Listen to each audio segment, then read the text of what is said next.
Atomic structure. हम लोगों का फर्स्ट चैप्टर है एटॉमिक स्ट्रक्चर।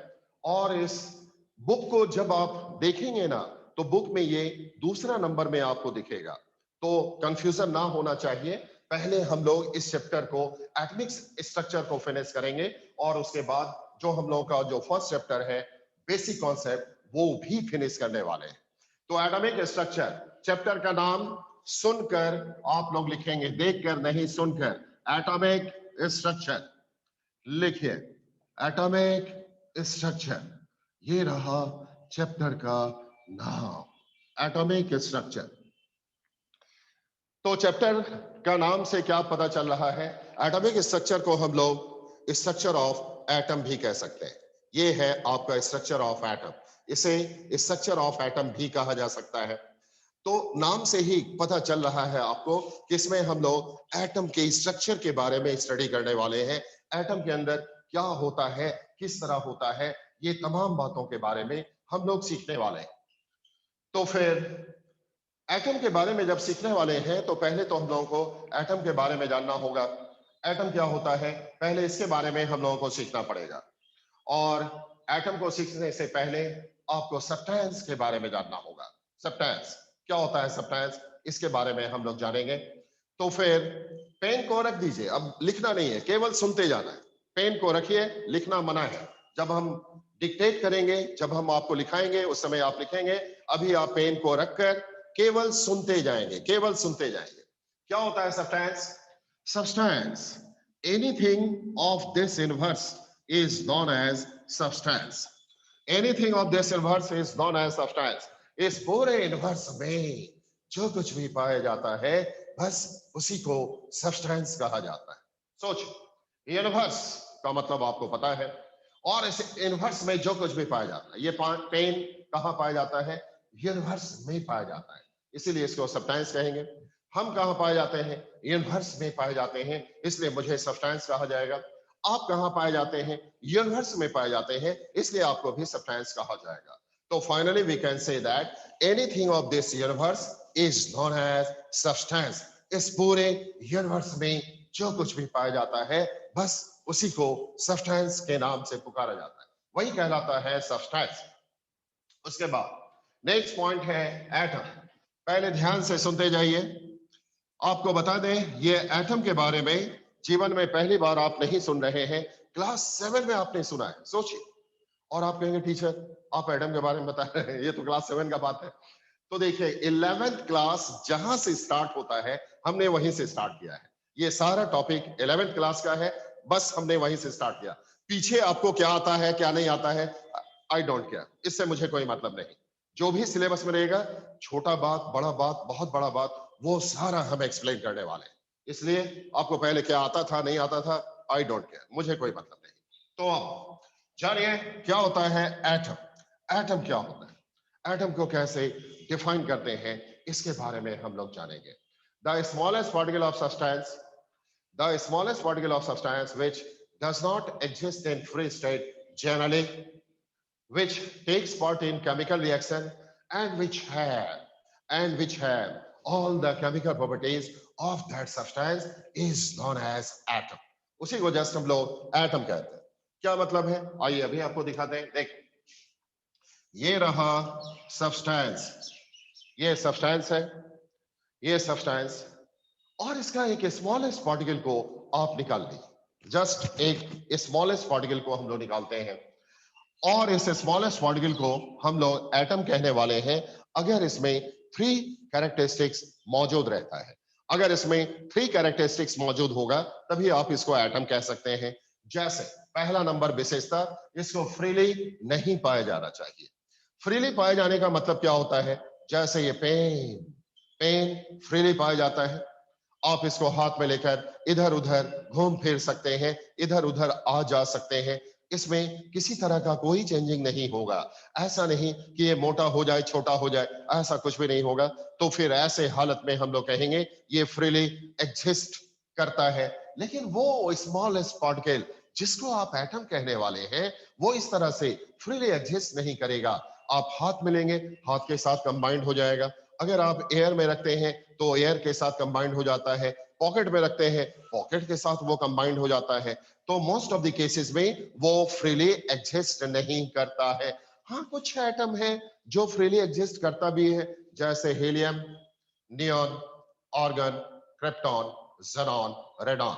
ये 6 एटम्स को अगर हम लोग छोड़ दें, जिनको नोबल गैसेस एटम कहा जाता है, इनको अगर हम लोग छोड़ दें तो बाद बाकी जितने भी एटम हैं वो इस तरह से फ्रीली एग्जिस्ट नहीं करता है।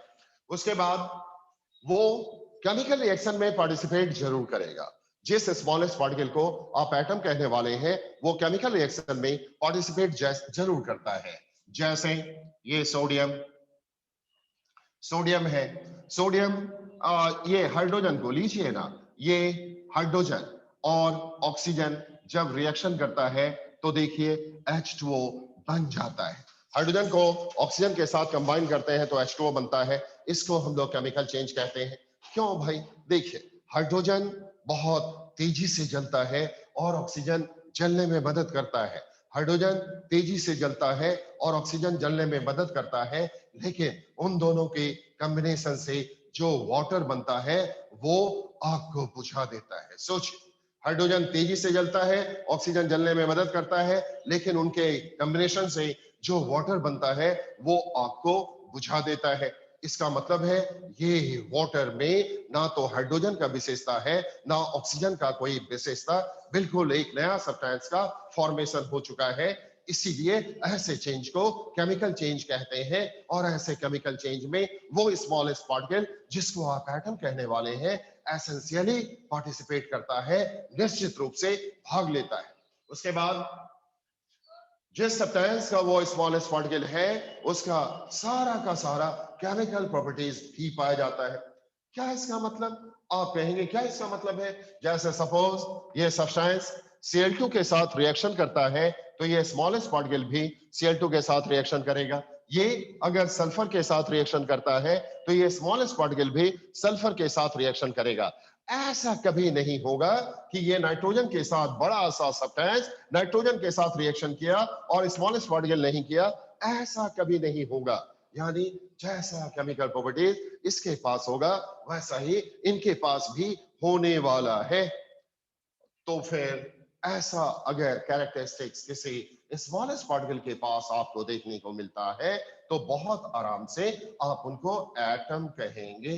तो finally how we can define atom? The smallest particle of substance which does not exist in free state, which takes part in chemical reaction and which have all the chemical properties of that substance is known as atom, is known as atom। उसी को atom कहा जाता है। उसके बाद atom के बारे में और भी बात जानिए। आपने सुना ये चैप्टर का नाम ही है स्ट्रक्चर ऑफ एटम। इस चैप्टर में तो आप केवल एटम एटम एटम के बारे में ही स्टडी करने वाले हैं। कुछ और भी बात जानिए। चलिए एटम के बारे में और जानिए। लिखना मना है, आप कुछ भी नहीं लिखेंगे। जब आपसे लिखने के लिए कहा जाएगा तभी आप लिखेंगे, उसके पहले कुछ भी नहीं। All atoms are neutral. जितने भी एटम होते हैं वो सारा का सारा न्यूट्रल होता है, न्यूट्रल। क्यों भाई, ऐसा क्यों होता है? किसी भी एटम के ऊपर कोई चार्ज नहीं होता, ऐसा क्यों होता है? देखिए, किसी भी एटम में number of electrons and number of protons पाया जाता है। Same number of electrons and protons पाया जाता है। अगर एटम में 10 इलेक्ट्रॉन है तो प्रोटॉन भी कितना होने वाला है? 10। 10 इलेक्ट्रॉन तो 10 प्रोटॉन रहने वाला है। 10 इलेक्ट्रॉन, याद रहे, इलेक्ट्रॉन के ऊपर -1 चार्ज होता है, प्रोटॉन के ऊपर +1 चार्ज होता है। सपोज अगर 10 इलेक्ट्रॉन है तो प्रोटॉन भी तो 10 होगा, क्योंकि ये तो हमेशा सेम होगा। ऐसा कभी नहीं होगा कि किसी एटम में 11 इलेक्ट्रॉन और 10 प्रोटॉन है, ऐसा कभी नहीं होगा। तो number of electrons and proton किसी भी एटम में हमेशा सेम होता है। सपोज 10 इलेक्ट्रॉन है तो फिर 10 इलेक्ट्रॉन के कारण चार्ज क्या होगा? -10। 10 प्रोटॉन के कारण चार्ज क्या होगा? +10। तो ये देखकर चार्ज क्या हो गया? 0। -10 +10 क्या हो गया? 0। That's why any atom is always neutral। यही वजह है कि कोई भी एटम हमेशा न्यूट्रल होता है। ऐसा हो। उसके बाद आगे का बात और भी जानिए। आगे और भी बात हम लोग सुनेंगे। कोई भी एटम जो है हमेशा न्यूट्रल होता है, क्यों होता है बता चुके। अब देखिए आगे क्या होना है। अब हम लोग एटम से वन और मोर इलेक्ट्रॉन्स को रिमूव करते हैं। If one or more electrons are removed from atom, तो फिर क्या होगा। देख यहां पर ये आपका एटम है। बोर्ड की तरफ मत देखिए, आप बोलिएगा बहुत आप स्क्रीन की तरफ दिखाते हैं और मेरा माथा खराब करते हैं, आंख दुखाता है, तो मत देखिए। चलिए आप सुनिए। एटम में आपने सुना 10 इलेक्ट्रॉन 10 प्रोटॉन है, तो टोटल चार्ज क्या हो जाएगा, 0 0। अब देखिए हम लोग करते क्या है, वन इलेक्ट्रॉन को रिमूव करते हैं। जब वन इलेक्ट्रॉन को रिमूव करेंगे तो उसमें 9 इलेक्ट्रॉन 10 प्रोटॉन रहने वाला है। 9 इलेक्ट्रॉन का मतलब क्या हो गया, -9 चार्ज। 10 प्रोटॉन का मतलब +10 चार्ज। आपने एक इलेक्ट्रॉन को रिमूव कर दिया तो 9 इलेक्ट्रॉन्स बचेगा। -9 +10 चार्ज क्या हो गया, +1। It means if one electron is removed from the atom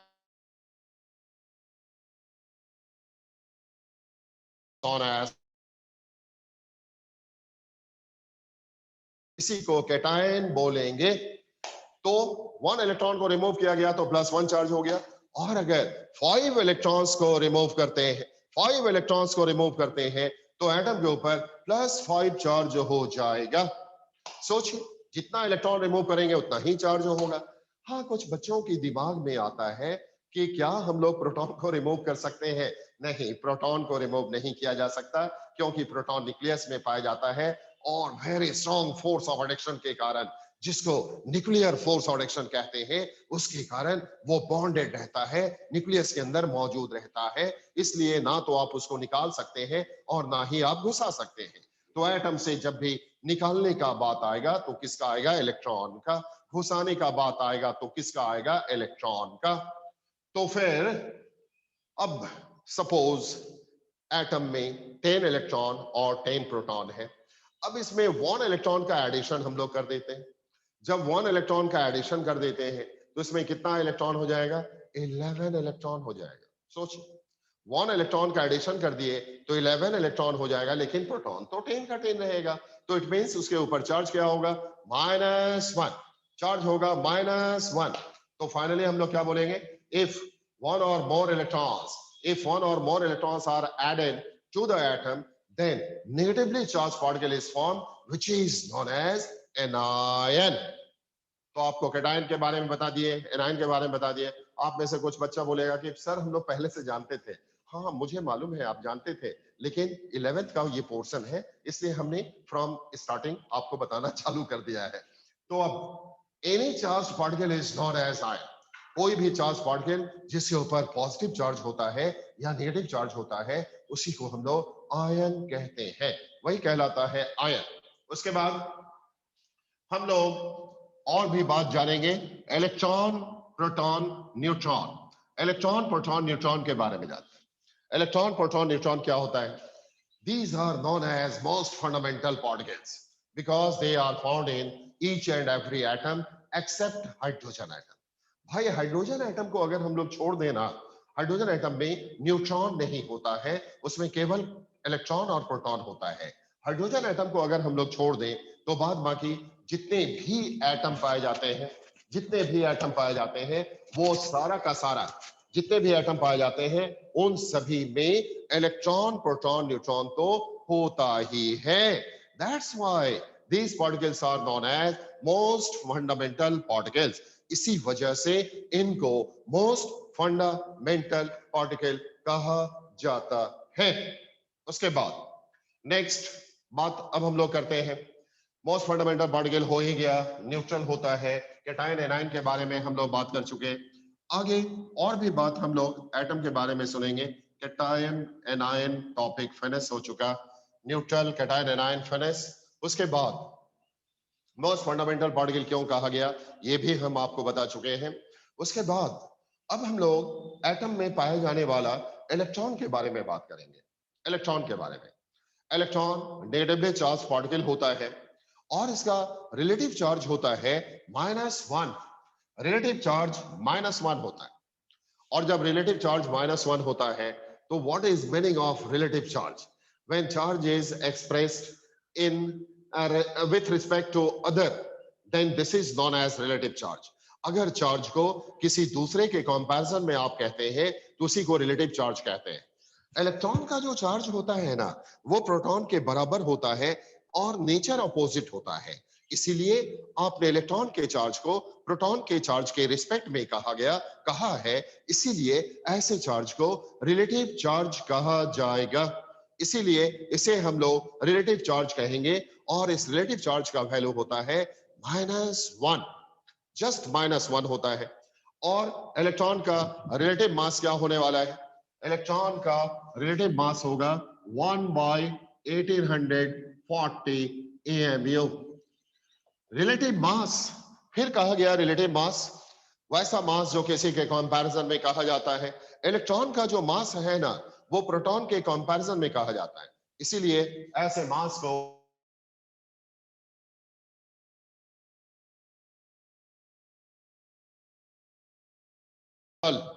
जो नेग्लिजिबल होता है, जो करीब करीब 0 के बराबर होता है। एएमयू, एएमयू क्या है? Atomic mass unit.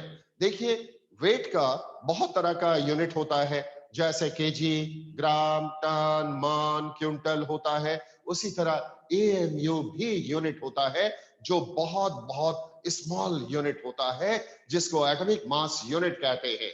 और इस तरह इलेक्ट्रॉन का जो रिलेटिव मास होता है वो 1/1840 MU होता है, विच इज नेग्लिजिबल, जो करीब करीब 0 के बराबर होता है। Electron moves inside the atom, electron moves inside the atom on circular path with high velocity, and in this case energy of electron remains constant. हमने क्या कहा? हमने कहा कि इलेक्ट्रॉन एटम के अंदर जो है वो सर्कुलर पाथ पर हाई वेलोसिटी के साथ घूमते रहता है, घूमते रहता है, घूमते रहता है, और ऐसे कंडीशन में उसका एनर्जी बिल्कुल कांस्टेंट रहता है, ना तो इंक्रीज करेगा ना डिक्रीज करेगा, बिल्कुल कांस्टेंट रहेगा। ये बात आपने सुन लिया। और ये सुनने के बाद अब तक आपके अंदर का साइंटिस्ट, वैज्ञानिक जग गया होगा। भाई, साइंस पढ़ने वाले बच्चों में साइंटिस्ट बनने का रहता है कैपेबिलिटी। यकीन मानिए, आज से 15 साल के बाद आपके जनरेशन का बच्चा ही साइंटिस्ट बनेगा। वो साइंटिस्ट हमारे बैच का हो सकता है बच्चा, या पाकिस्तान का होगा, या अंडमान निकोबार का होगा, या अमेरिका का होगा, वो तो तय है। आप में से बहुत बच्चा को साइंटिस्ट भी बनना है, और साइंस पढ़ने वाले बच्चों के मन में साइंटिस्ट वाला दिमाग तो होता ही है। तो अब तक आपके अंदर का साइंटिस्ट जग गया होगा और वो पूछेगा कि एटम के अंदर सर्कुलर पाथ पर इलेक्ट्रॉन हाई वेलोसिटी के साथ घूमते रहता है, क्या टीचर आपने देखा है? भाई, हमने तो नहीं देखा। तो आप पूछेंगे कि दुनिया में कौन है जो मुंडी घुसा कर देखा और बोला कि बहुत तेजी से घूमते रहता है? एटम तो स्मॉलेस्ट पार्टिकल है, उसमें कोई मुंडी घुसा के भला कैसे देख करके बता सकता है? तो कोई देखा तो नहीं है, दुनिया में आज तक किसी ने देखा तो नहीं है कि एटम के अंदर इलेक्ट्रॉन हाई वेलोसिटी के साथ सर्कुलर पाथ पे घूमते रहता है। तो फिर आप कहेंगे कि इतना दावे के साथ आप कैसे कह सकते हैं? इसका जवाब दिया गया है रदरफोर्ड नामक साइंटिस्ट के द्वारा। उस टॉपिक के पास पहुंचने दीजिए, वहां पर हम आपको जवाब देंगे कि कैसे रदरफोर्ड ने कहा था कि एटम के अंदर रहने वाला इलेक्ट्रॉन सर्कुलर पाथ पर हाई वेलोसिटी के साथ घूमते रहता है। ये जवाब आपको वही हम देने वाले हैं। और फिर दूसरा बात आपके दिमाग में आएगा कि जब इलेक्ट्रॉन सर्कुलर पाथ पर हाई वेलोसिटी के साथ घूमता है, घूमता है, घूमता है, तो उसका एनर्जी कांस्टेंट कैसे रहता है? एनर्जी कांस्टेंट तो नहीं होना चाहिए।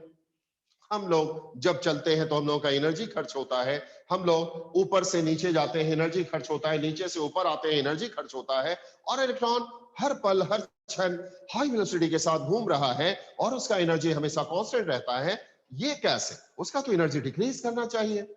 इसका जवाब भी रदरफोर्ड ही देगा आपको, जो आगे के टॉपिक में हम आपको बताने वाले हैं।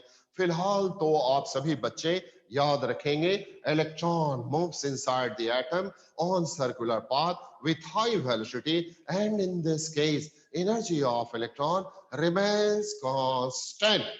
Finis. यही था all about electron। उसके बाद नेक्स्ट प्रोटॉन के बारे में हम लोग जानेंगे। प्रोटॉन, प्रोटॉन क्या होगा? भाई, प्रोटॉन जो है एक पॉजिटिवली चार्ज पार्टिकल होता है।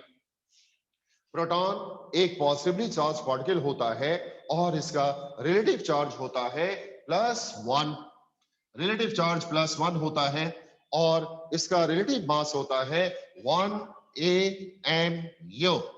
रिलेटिव मास 1 AMU होता है, रिलेटिव चार्ज +1। फिर आप बोलेंगे अरे रिलेटिव चार्ज का मतलब क्या हुआ? अरे सीधा चार्ज बोलिए ना, सीधा चार्ज बोलिए +1।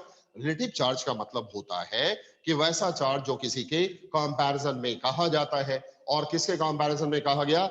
इलेक्ट्रॉन के कंपैरिजन में, जस्ट इलेक्ट्रॉन के कंपैरिजन में कहा गया।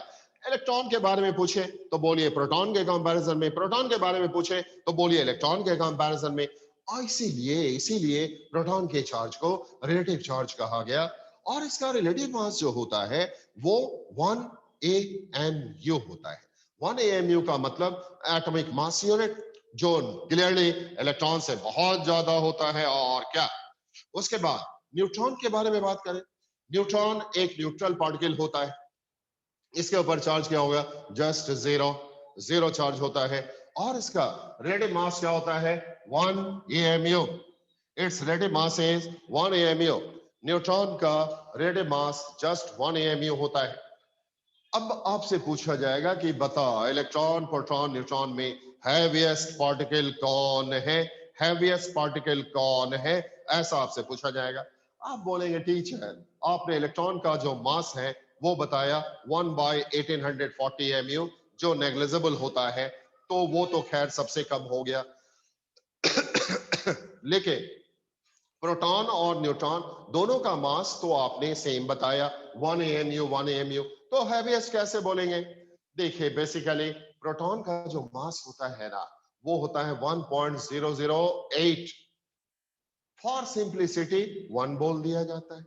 न्यूट्रॉन का जो मास होता है ना वो होता है 1.009।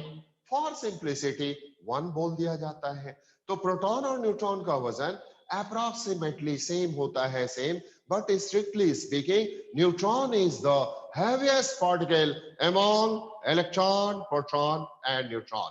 ये जो न्यूट्रॉन है वो हैवीएस्ट पार्टिकल होता है इलेक्ट्रॉन, प्रोटॉन और न्यूट्रॉन इन तीनों में। वैसे अप्रॉक्सीमेटली हम लोग प्रोटॉन और न्यूट्रॉन का जो मास है वो सेम मान लेते हैं approximately, but strictly speaking neutron is the heaviest particle among electron, proton and neutron. इन तीनों में हैवीएस्ट पार्टिकल न्यूट्रॉन ही होता है। नेक्स्ट पॉइंट जानिए। ये जो प्रोटॉन और न्यूट्रॉन होता है ना वो एटम के बीच वाले पार्ट में, एटम देखिए आपका स्फेरिकल होता है, खेलने वाले बॉल के समान होता है। और जब खेलने वाले बॉल के समान होता है तो इसी के बीच वाले पोर्शन में आपका पाया जाता है प्रोटॉन और न्यूट्रॉन। और इसी बीच वाले भाग को न्यूक्लियस कहा जाता है। तो proton and neutron are present at the central place of the atom which is known as nucleus, जिसको हम लोग न्यूक्लियस के नाम से पुकारेंगे।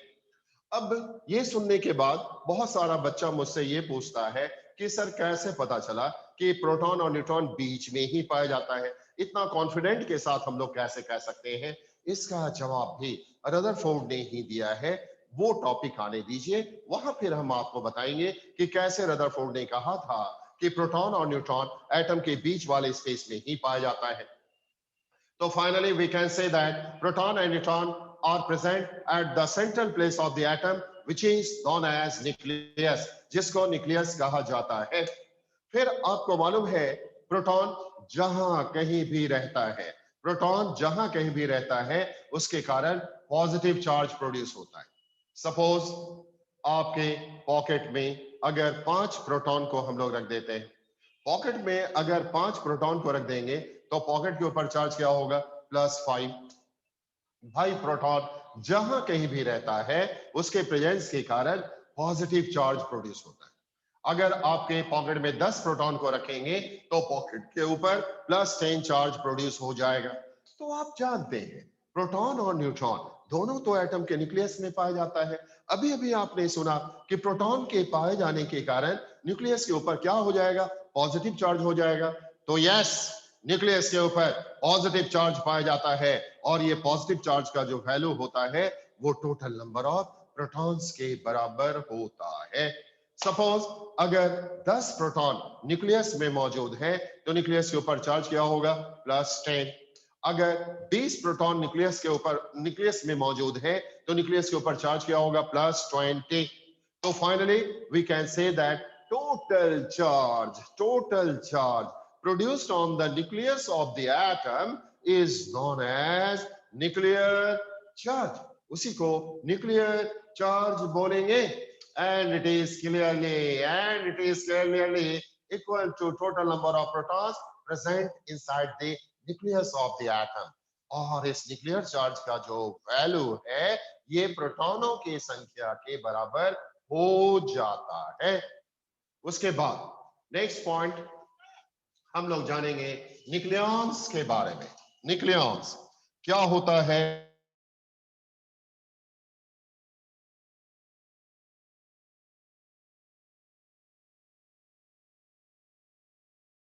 proton and neutron which are present in the nucleus of the atom are known as nucleons. भाई nucleons शब्द nucleus से ही तो बना है, तो टॉपिक को सुनने से लगता है कि यहाँ पर न्यूक्लियस के बारे में बात तो होना ही चाहिए। हो रहा है। न्यूक्लियस में जो भी प्रोटॉन और न्यूट्रॉन पाया जाता है बस उन्हीं को न्यूक्लियॉन्स कहा जाता है। And total number of nucleons must be equal to P+N। प्रोटॉनों की संख्या प्लस न्यूट्रॉनों की संख्या को ही आप टोटल नंबर ऑफ न्यूक्लियॉन्स बोलेंगे। तो finally proton and neutron which are present in the nucleus of the atom is known as nucleon. उसी को न्यूक्लियॉन कहते हैं। And total number of nucleons is equal to P+N। और जो total number of nucleons होगा वो P+N के बराबर होने वाला है। तो देखिए कुछ इंफॉर्मेशन आपको हम एक्सप्लेन कर दिए, बता दिए। अब ये सारे बातों को लिखना है तो अब आप सुन कर लिखेंगे। हम बोर्ड पर नहीं लिखने जा रहे हैं, हम आपको डिक्टेट करेंगे। बहुत धीरे धीरे बोलते जाएंगे ताकि आप में से किसी का छूटे नहीं। और अगर किसी का छूटे तो बोलिएगा सर रिपीट कीजिए, हम फिर से उसको रिपीट करेंगे। तो अब आप लोग लिखना चालू कीजिए। आपने कॉपी पेन रखा है सामने में, निकालिए और चैप्टर का नाम आपने लिख लिया है एटॉमिक स्ट्रक्चर। जो कुछ भी बताएं वो सारा कॉपी में नोट करवाएंगे हम आपको, ताकि आप उसको घर में पढ़ेंगे तुरंत आपको अच्छी तरह से याद हो जाएगा और बेहतर ढंग से समझ में भी आएगा। तो लिखिए। अब आप लिखेंगे सब्सटेंस, SUBSTANCE, सब्सटेंस। लिख करके डैश दीजिए और टॉपिक को अंडरलाइन कर दीजिए। सब्सटेंस लिख करके डैश दे दीजिए और लिखिए anything of this universe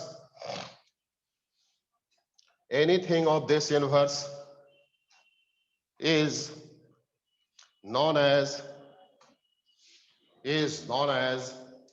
substance.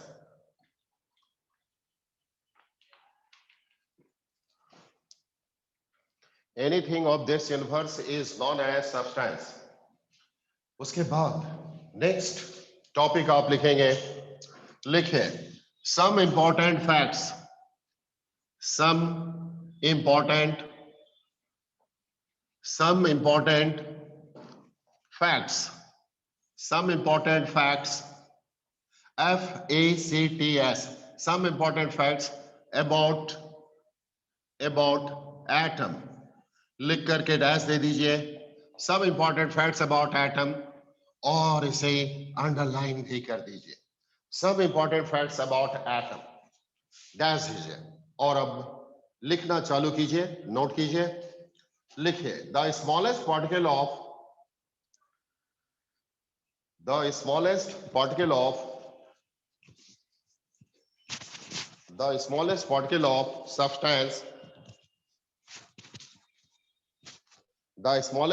of substance, which does not exist EXIST, which does not exist in free state, which does not exist in free state, which does not exist in free state generally, which does not exist in free state generally, comma, takes part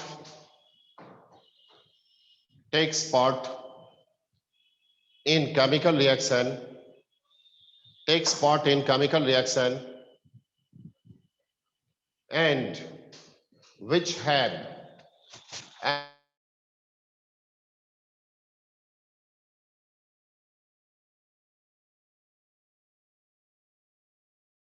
and which have all the chemical properties of that substance, comma दीजिए, is known as atom, is known as atom. Plus शब्द दीजिए, फिर आगे लिखेंगे, हाँ अब फिर हाँ यह पूछिए, सर केमिकल रिएक्शन के बाद फिर से रिपीट कर दीजिए। हाँ हाँ ठीक, फिर से मिला लीजिए, the smallest particle of substance which does not exist in free state, which takes part in chemical reaction, which takes part in chemical reaction, and which have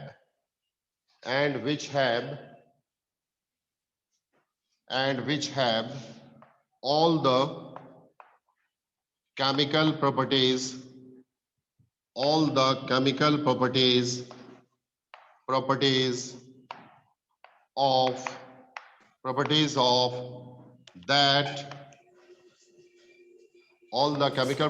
of that substance is known as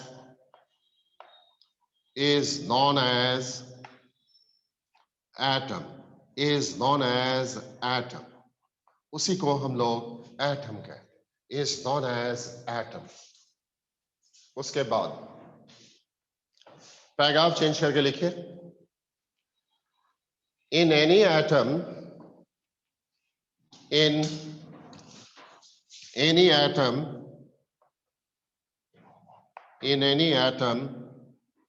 total number of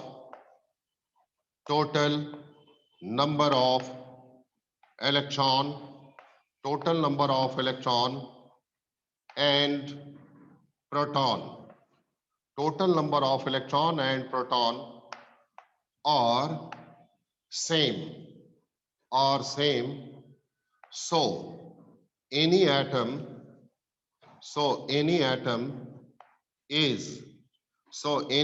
is always neutral, neutral, neutral is neutral। Plus शब्द दीजिए, फिर आगे लिखिए, आगे लिखेंगे, repeat कर दीजिए ना। हाँ फिर से रिपीट करते हैं, in any atom total number of sir मेरा डिस्कनेक्ट हो गया था। अच्छा कोई बात नहीं, वो देखिए ना, अब थोड़ा इंटरनेट प्रॉब्लम होता है, आप लोगों ने जैसे कहा ना कि हमको स्क्रीन में लगातार देखना पड़ेगा, मेरा दिक्कत होगा, हम अपना अनुभव का उपयोग कर रहे हैं कि कैसे हम आपको दिक्कत से बचा सके। लेकिन देखिए जो इंटरनेट का प्रॉब्लम है, जो मुकेश अंबानी का हाथ में है, वो उसमें तो हम कुछ नहीं कर सकते हैं। तो जब भी आपका इंटरनेट प्रॉब्लम हो, डिस्कनेक्ट हो जाए, आप हमको बोलिए ना, बेफिक्र होकर बोलते रहिए कि सर 10 बार रिपीट कीजिए, हम करेंगे। अब देखिए इसी सिचुएशन में हम लोगों को जीना है, शिकायत नहीं करेंगे, हम आपसे नहीं बोलेंगे कि हमको 10 बार काहे बोलते हैं। अब इंटरनेट प्रॉब्लम है तो हम बोलवे करेंगे, इसलिए आप रिपीट बोलते रहिए, हम रिपीट करते रहेंगे, उसमें कोई प्रॉब्लम नहीं। तो चलिए लिखते हैं, फिर से लिखिए, जिनका इंटरनेट प्रॉब्लम था फिर से लिखिए, in any atom total number of electron and and proton. Proton are same. Are same. So any atom. So any atom is always. So any atom is always neutral. इसलिए कोई भी atom हमेशा neutral होता है. Full stop दीजिए. So any atom is always neutral. Full stop दे दीजिए. फिर आगे लिखिए. When one or more, when one or more electron is removed, when one or more electron is removed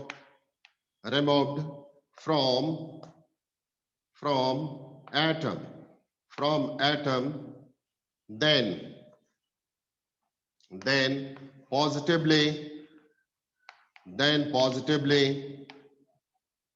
positively charged, particle, particle, then possibly charged particle is formed, formed, formed. Then possibly charged particle is formed, which is known as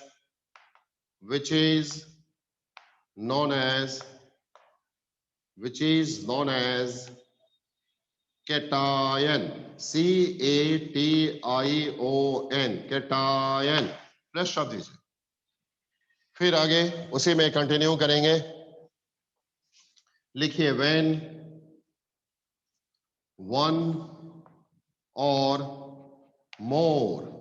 when one or more electron is added to the atom, then negatively, negatively,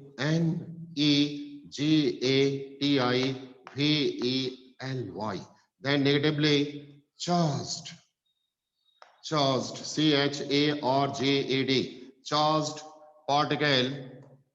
charged particle is formed, formed,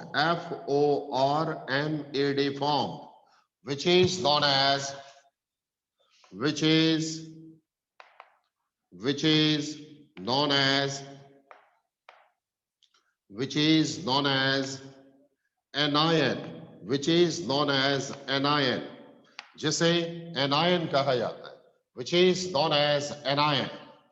फिर आगे continue कीजिए. any charged, charged, any charged particle is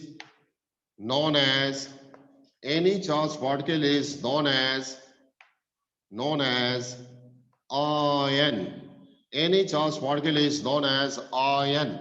किसी भी charge particle को ion बोला जाता है. फिर प्लस शब्द देने के बाद आगे लिखेंगे. Except, EXCEPT,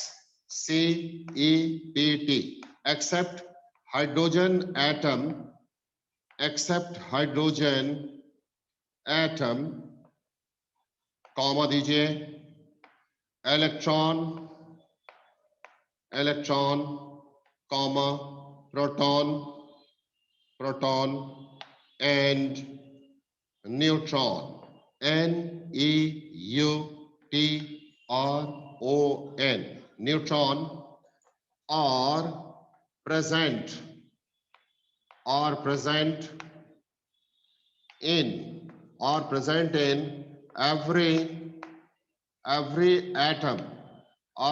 in every atom, so they are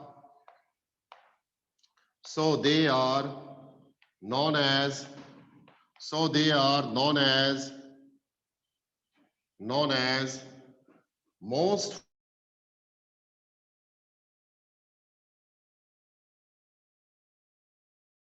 particle, most fundamental particle. So they are known as most fundamental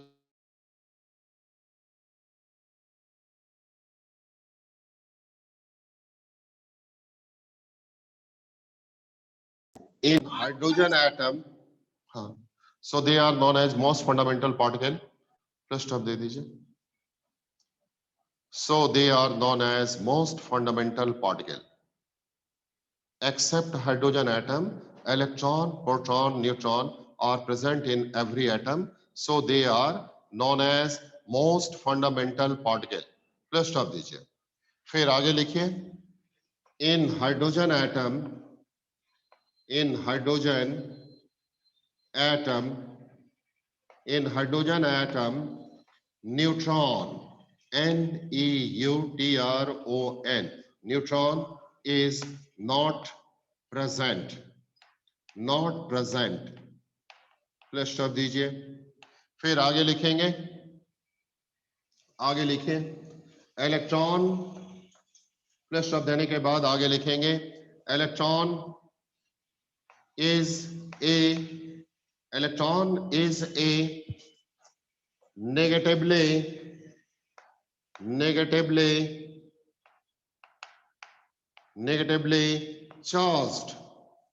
negatively charged particle. थोड़ा रिपीट कीजिए ना. electron is a negatively charged particle. Plus stop दीजिए. आगे लिखिए its relative charge is -1. Its relative charge is -1 and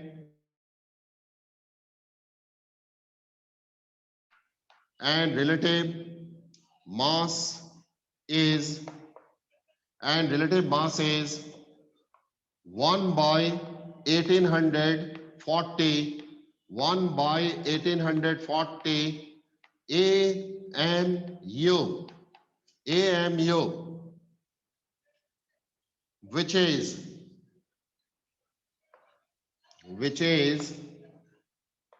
negligible,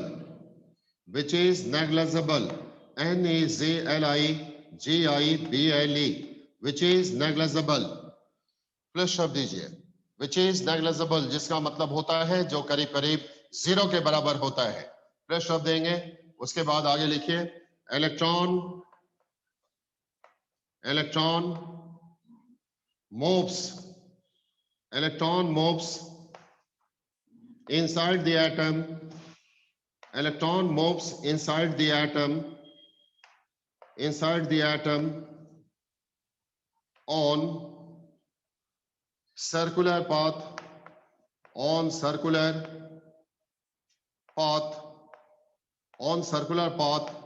with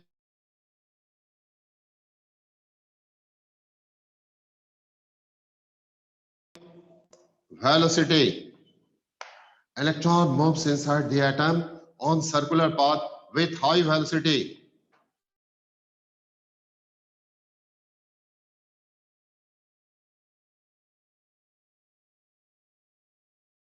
And in this case, energy of electron sir high velocity के बाद repeat कीजिए ना sir, आपका आवाज बार बार cut जाता है. with high velocity, and in this case energy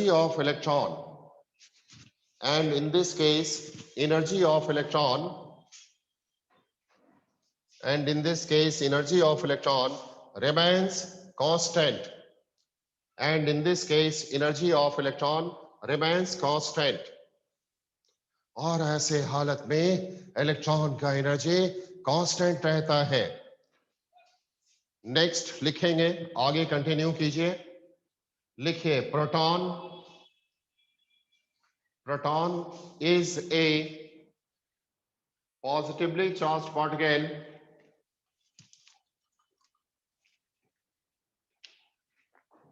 proton is a positively charged particle, and its relative charge is plus 1, and its relative charge is plus 1, and relative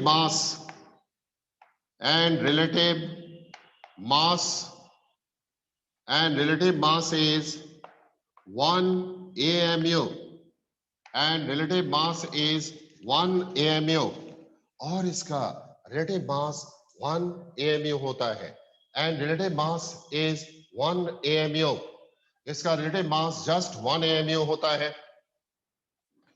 plus कर दीजिए. फिर आगे लिखिए neutron. Plus शब्द देने के बाद आगे लिखेंगे neutron is a neutral particle.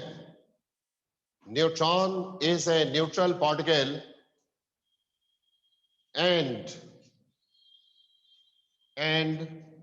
its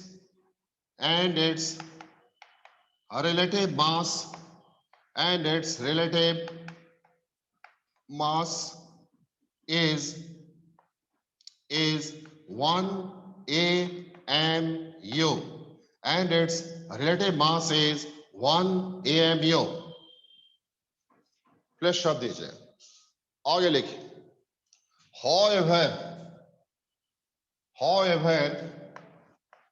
however neutron is heaviest, HEAVIEST. However, neutron is heaviest particle among electron,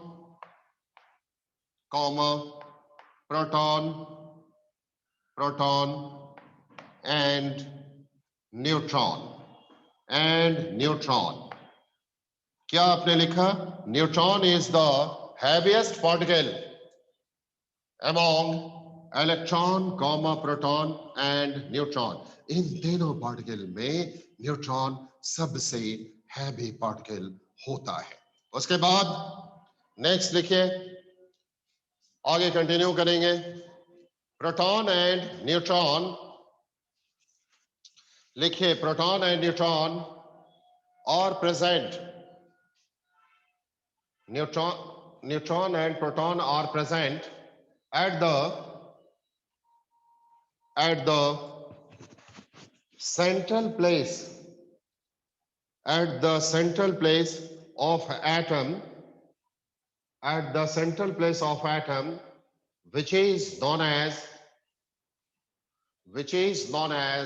nucleus, जिसको न्यूक्लियस कहा जाता है, which is known as nucleus. Plus stop दीजिए. फिर आगे लिखिए टोटल चार्ज. प्लस स्टॉप देने के बाद आगे लिखेंगे total charge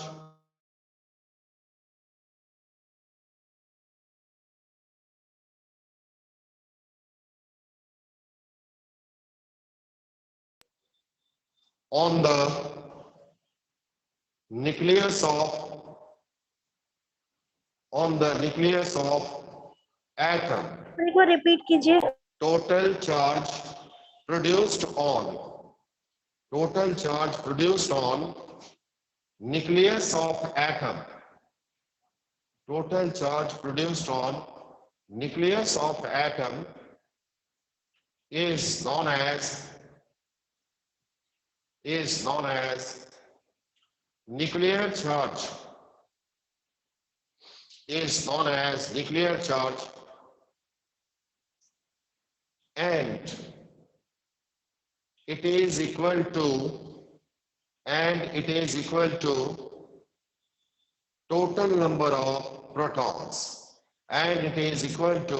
total number of protons. and it is equal to total number of protons, और ये total number of protons के बराबर होता है, and it is equal to total number of protons.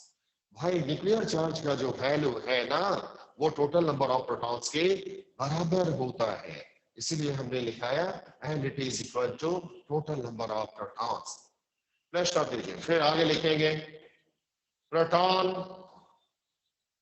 And neutron, proton and neutron which are proton and neutron which are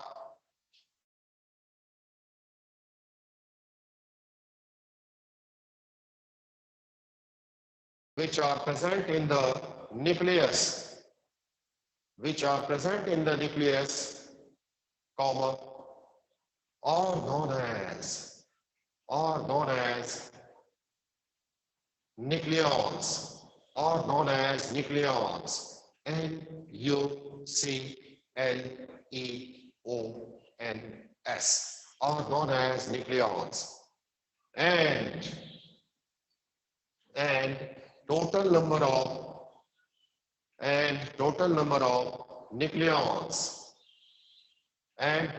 of nucleons equal to का sign दे दीजिए, and total number of nucleons equal to sign दीजिए T plus N, and total number of nucleons बराबर T plus N equal to का sign लिख दीजिए। बस यहां तक हमने आपको बताया, लिखा भी दिया है। हम कोशिश करेंगे कि आपको बोर्ड की तरफ देखना ना पड़े, हम कोशिश करेंगे जितना एक्सपीरियंस हमने अब तक कमाया है इसको लगाकर हम आपको बचाने का कोशिश करेंगे, जो ऑनलाइन का ड्रॉबैक्स है उससे हम बचाने का कोशिश करेंगे। लेकिन सीखना तो पड़ेगा हम लोगों को, पढ़ना तो पड़ेगा हम लोगों को, और अपने सपनों को पूरा करने के लिए जी जान तो लगाना ही पड़ेगा हम लोगों को। आखिर मम्मी पापा का नाम भी तो रोशन करना है, वो कौन करेगा? वो भी तो आप ही को करना है, इसलिए बहुत ज्यादा आपको पढ़ना पड़ेगा।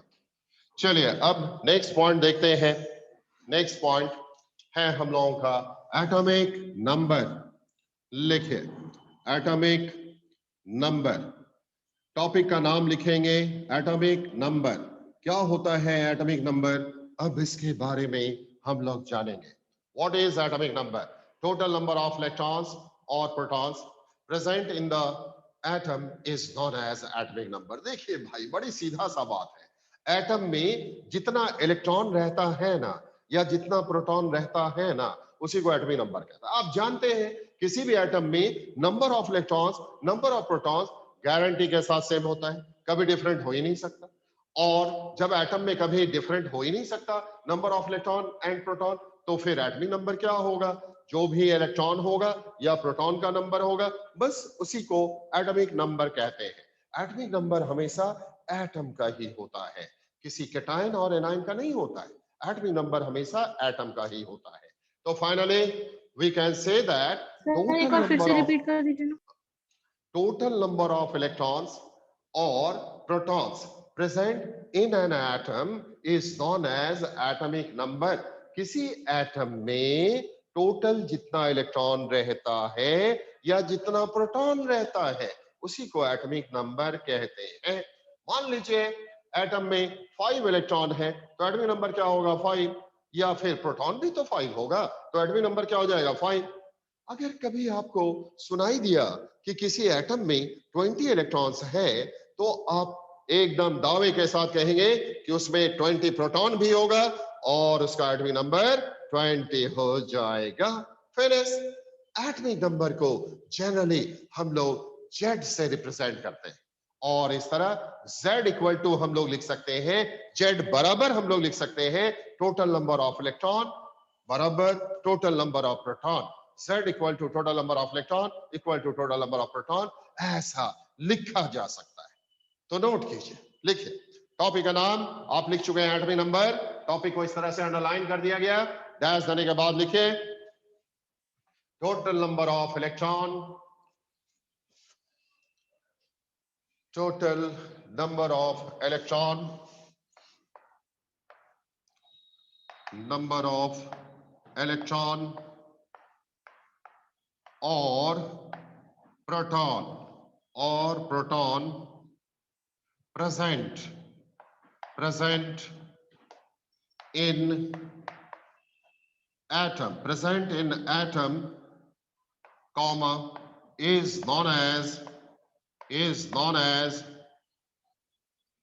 as atomic number.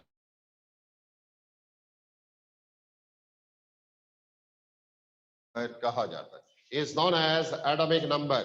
इसी को हम लोग एटॉमिक नंबर कहेंगे. प्लस शब्द दीजिए, फिर आगे लिखिए. It is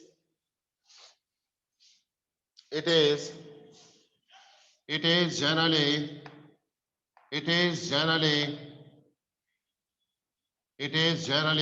represented by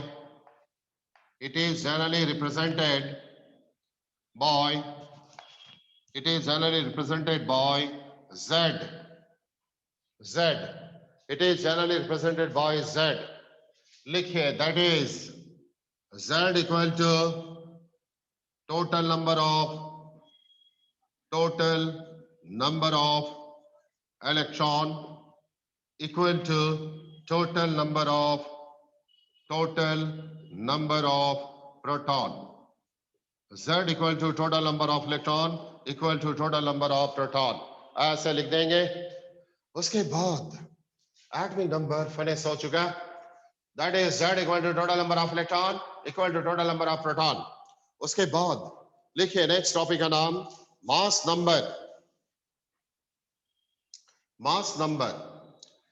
number क्या होता है जानिए. देखिए, एटम के अंदर जितना प्रोटॉन रहता है ना और जितना न्यूट्रॉन रहता है, उनके श्रम को उनको जोड़ देते हैं तो बस वही होता है मास नंबर. वही कहलाता है मास नंबर. उसी को जस्ट हम लोग मास नंबर कहते हैं. द सम का मतलब क्या होता है? जोड़. The sum of total number of proton and neutron present in an atom is known as mass number. क्या मतलब? सपोज एटम के अंदर 20 प्रोटॉन है और 30 न्यूट्रॉन है, तो मास नंबर क्या हो जाएगा? 20 प्लस 30 50 हो जाएगा. और जब आपने सुना कि एटम में 20 प्रोटॉन है तो इलेक्ट्रॉन कितना होगा? 20, क्योंकि इलेक्ट्रॉन और प्रोटॉन का नंबर तो सेम होता है, तो 20 ही होना है इलेक्ट्रॉन. तो इलेक्ट्रॉन का नंबर 20, न्यूट्रॉन का नंबर 30. सम अप कीजिए, कितना आता है? 50. इसका मतलब है P प्लस N को मास नंबर कहेंगे और E प्लस N को भी मास नंबर कहा जाएगा. दोनों के सम को मास नंबर आप कहने वाले. तो finally we can say that the sum of total number of protons and neutrons or the sum of total number of electron and neutron is known as mass number. उसी को just mass number कहा जाता है. Mass number को generally हम लोग A से represent करते हैं, कैपिटल A से, और इस तरह हम लोग लिख सकते हैं मास नंबर, यानी A इक्वल टू हो जाएगा P प्लस N या हो जाएगा E प्लस N. तो फाइनल डेफिनेशन आपको एक बार फिर से सुना दे और उसके बाद फिर आपको नोट करना होगा. The sum of total number of proton and neutron or the sum of total number of electron and neutron is known as mass number. It is generally represented by A, that is A equal to हो जाएगा P plus N equal to E plus N. Finish. Note कीजिए, लिखिए. आपने लिखा mass number, dash दे दिया और लिखेंगे the sum of SUN, the sum of total number of proton, the sum of total number of proton and neutron or sum of total number of electron and neutron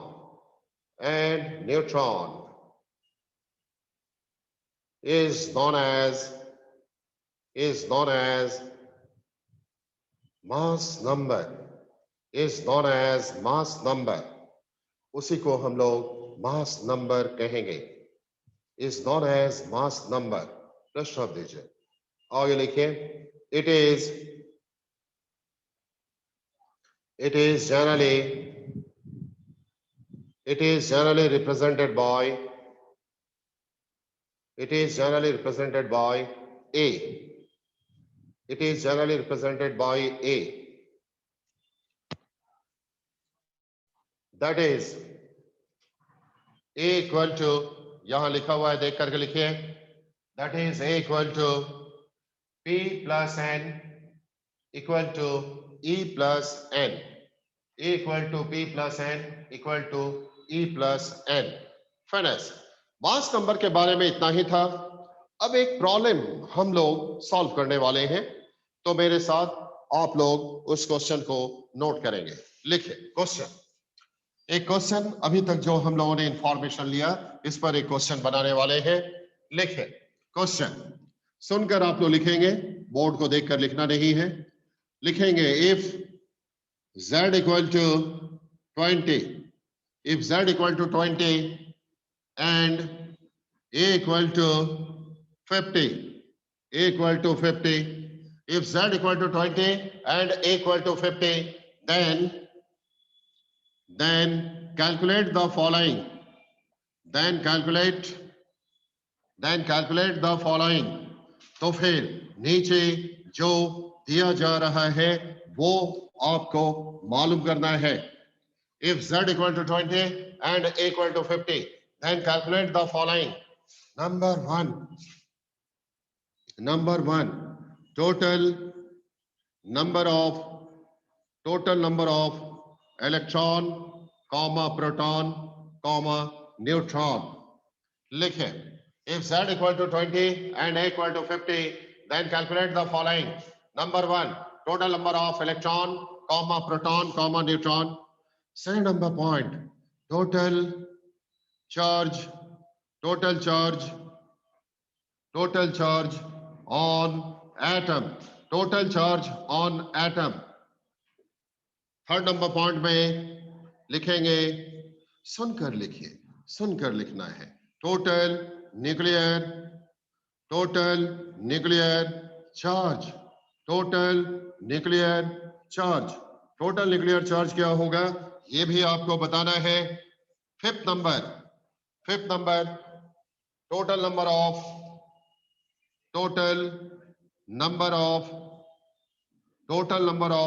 nucleons.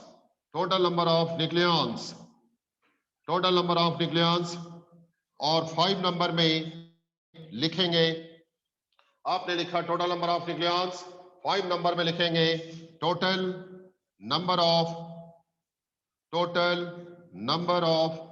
Extra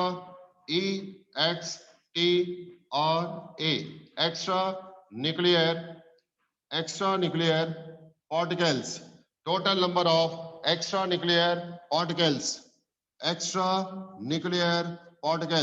total number of extranuclear particles भी आपको बताना है। Total number of extranuclear particles, ये है 5 question.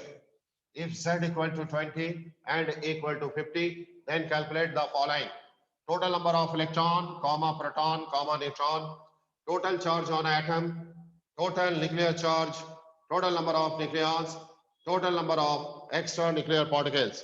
ये है आपका question. तो अभी तक जो हमने आपको बताया है उसी पर ये बेस्ड क्वेश्चन सॉल्व कीजिए, कोशिश कीजिए। तो आप लोग, आपको मालूम Z को एटॉमिक नंबर कहते हैं और A को मास नंबर कहते हैं, बता चुके हैं आपको। सॉल्व कीजिए, 2 मिनट समय आपको दिया गया, उसके बाद हम सॉल्व करेंगे और उसके बाद आप लोग चेक करेंगे आपका सही बना या गलत, वो फिर आप चेक करेंगे। सॉल्व कीजिए।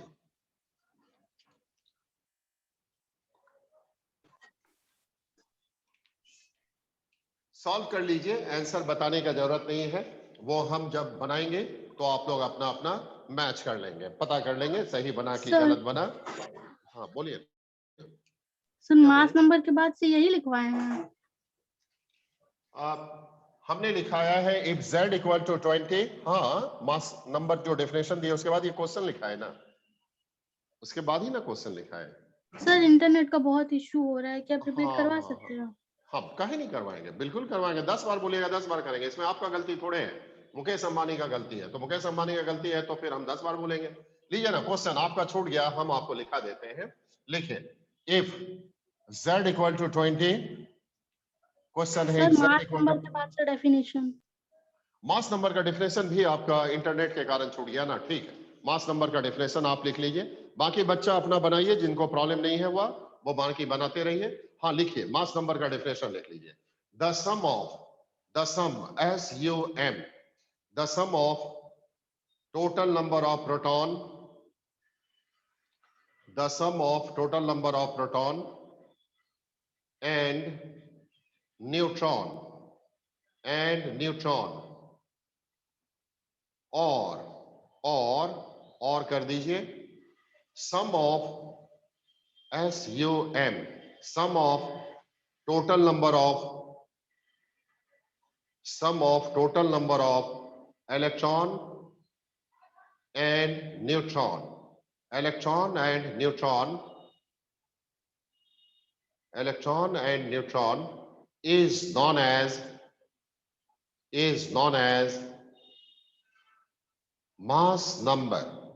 is known as mass number, plus शब्द दीजिए, आगे लिखिए, it is generally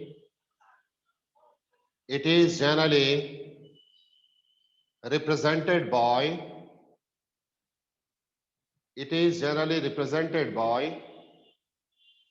A, capital A दे दीजिए, बड़ा A दे दीजिए, it is generally represented by A, उसके बाद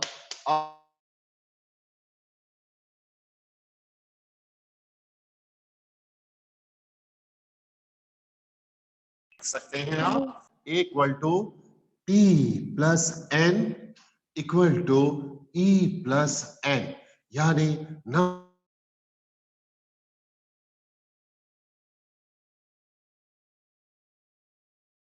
सर आवाज रुक गया है।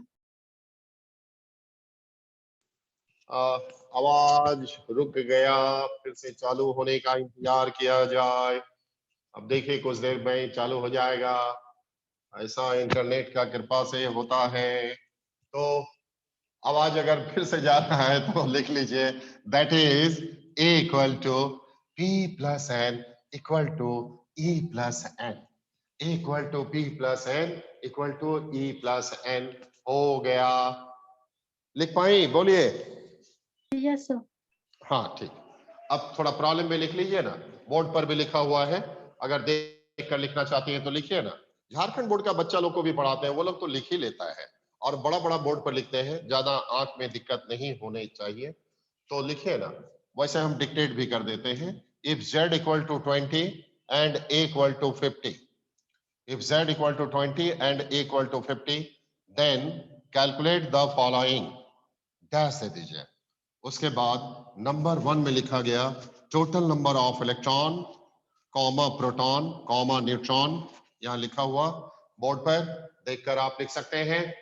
दूसरा number total charge on atom, third number में total nuclear charge, third number, fourth number में total number of nucleons, five number में total number of extranuclear particles, five number में दिया गया total number of extranuclear particles, फाइनस। तो अब तक आप सभी बच्चों बना लिए होंगे, क्वेश्चन को सॉल्व कर लिए होंगे। चलिए अब हम सॉल्व करते हैं, आपको मिला लेना है अपने आंसर को। यहां देखिए फर्स्ट नंबर में पूछा गया टोटल नंबर ऑफ इलेक्ट्रॉन, आपको मालूम जो एटमी नंबर होता है वही तो नंबर ऑफ इलेक्ट्रॉन होता है, तो फिर पहला का जवाब आप लिखेंगे number of electron equal to 20, number of proton equal to 20, ऐसा हो गया। और मास नंबर देखिए 50 दिया गया, मास नंबर क्या होता है, P P plus N, P plus N को मास नंबर कहते हैं और यहां लिखेंगे P plus N equal to 50। P कितना है देखिए 20 है, उधर जाएगा माइनस हो जाएगा, N इक्वल टू क्या मिलेगा 30। तो नंबर ऑफ न्यूट्रॉन्स क्या हो चुका 30, number of electrons 20, number of protons 20, number of neutrons 30। उसके बाद सेकंड नंबर क्वेश्चन कहता है टोटल चार्ज ऑन एटम बता। एटम के ऊपर टोटल चार्ज क्या होगा ये आपको बताना है। तो फिर आपको कुछ देर पहले बता चुके थे any atom is always neutral, कोई भी एटम हमेशा न्यूट्रल होता है। तो जाहिर है इस एटम के ऊपर चार्ज क्या होगा 0। तो लीजिए charge on total charge on atom equal to 0। उसके बाद थर्ड नंबर पॉइंट में पूछा गया total nuclear charge, total nuclear charge, total nuclear charge क्या होगा। टोटल न्यूक्लियर चार्ज भाई न्यूक्लियस के ऊपर जो भी चार्ज होता है ना, न्यूक्लियस के ऊपर जो भी चार्ज होता है उसी को न्यूक्लियर चार्ज कहते हैं। और वो किसके बराबर होता है प्रोटॉनों की संख्या के बराबर होता है। प्रोटॉन कितना है 20, इसलिए nuclear charge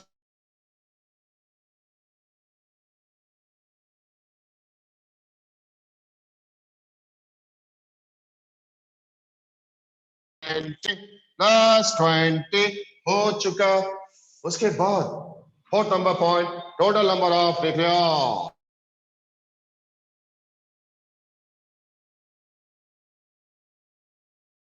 total number of को याद हो जाना चाहिए। एक ही बात कितना बार मेरे द्वारा कहा गया अब तक तो याद हो जाना चाहिए। Total number of nucleons equal to P plus N। तो भाई प्रोटॉनों की संख्या 20 है, न्यूट्रॉनों की संख्या 30 है, तो इक्वल टू क्या हो गया 50। आंसर तैयार। उसके बाद नेक्स्ट है total number of extranuclear particles. Fifth number question है total number of extranuclear particles. अब भाई एक्स्ट्रा न्यूक्लियर पार्टिकल्स किसको कहेंगे, what is extranuclear particles. Particle which is not present in nucleus, that is particle which is outside present outside of the nucleus is known as extra nuclear particle।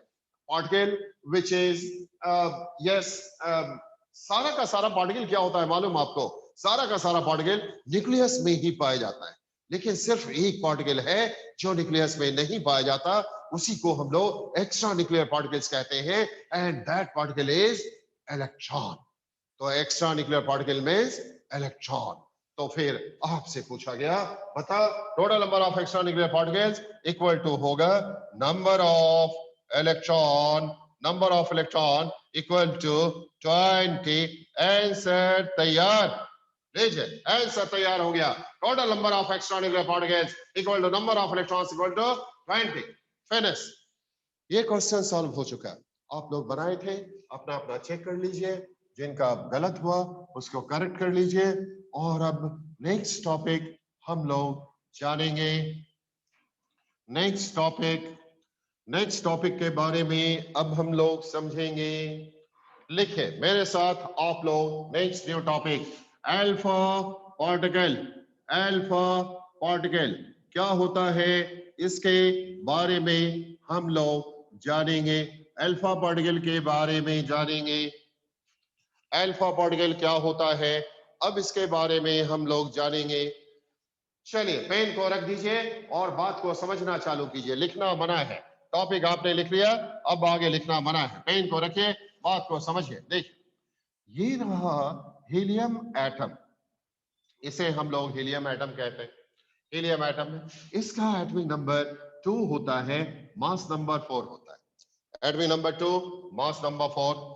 Helium atom है, इसका atomic number 2 होता है और mass number 4 होता है। और जब atomic number 2 है तो प्रोटॉनों की संख्या क्या होगा 2, इलेक्ट्रॉनों की संख्या क्या होगा 2, प्रोटॉनों की संख्या 2, इलेक्ट्रॉनों की संख्या 2 होगा। मास नंबर कितना है 4। तो लीजिए मास नंबर 4 है तो P plus N equal to P plus N equal to 4 हो चुका। लीजिए P plus N equal to 4, mass number का वैल्यू आप जानते हैं। तो फिर P के जगह पर 2 पुट करेंगे प्लस n इक्वल टू 4 हो गया, देयरफॉर क्या हो गया, n इक्वल टू 2।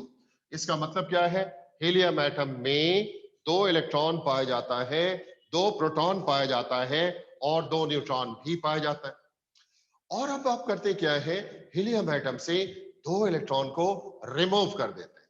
जब 2 इलेक्ट्रॉन को रिमूव कर देंगे, लीजिए -2e, 2 इलेक्ट्रॉन को रिमूव किया गया तो बन गया He+2, He+2 बन चुका है, यानी He+2 आयन बन चुका है, जिसमें कितना प्रोटॉन पाया जाएगा, 2, कितना न्यूट्रॉन पाया जाएगा, 2, यानी इसमें केवल न्यूक्लियस रहने वाला है जिसमें 2 प्रोटॉन 2 न्यूट्रॉन रहेगा, इलेक्ट्रॉन तो 0 हो जाएगा, because you have to remove 2 electrons from He atom. That's why He+2 ion contains only 2 electrons and 2 protons. This He+2 ion is known as alpha particle. इसी He+2 ion को alpha particle बोलेंगे। तो अब कोई पूछेगा क्या है अल्फा पार्टिकल, शॉर्ट जवाब, छोटा जवाब, He+2 आयन को अल्फा पार्टिकल कहा जाता है। He+2 पार्टिकल को हम He+2 आयन को अल्फा पार्टिकल बोलेंगे। थोड़ा बड़ा जवाब देते हैं, जब हीलियम एटम से 2 इलेक्ट्रॉन को रिमूव कर दिया जाता है, जब हीलियम एटम से 2 इलेक्ट्रॉन को रिमूव कर दिया जाता है तो He+2 आयन बनता है, जिसमें 2 प्रोटॉन और 2 न्यूट्रॉन पाया जाता है। बस इसी He+2 को आप अल्फा पार्टिकल बोलेंगे। बहुत सारा बच्चा बोलता है कि आप हीलियम एटम से 2 इलेक्ट्रॉन को रिमूव करते हैं, क्या किसी और से नहीं कर सकते? देखिए, आपको जिससे करना है कीजिए, कंडीशन ये है कि इलेक्ट्रॉन रिमूव करने के बाद उसके ऊपर +2 चार्ज होना चाहिए, उसमें 2 ही प्रोटॉन होना चाहिए, ना ज्यादा ना कम, उसमें 2 ही न्यूट्रॉन होना चाहिए, ना ज्यादा ना कम। और जब ऐसा कोई बनता है तो फिर उसी को आप अल्फा पार्टिकल कहते हैं।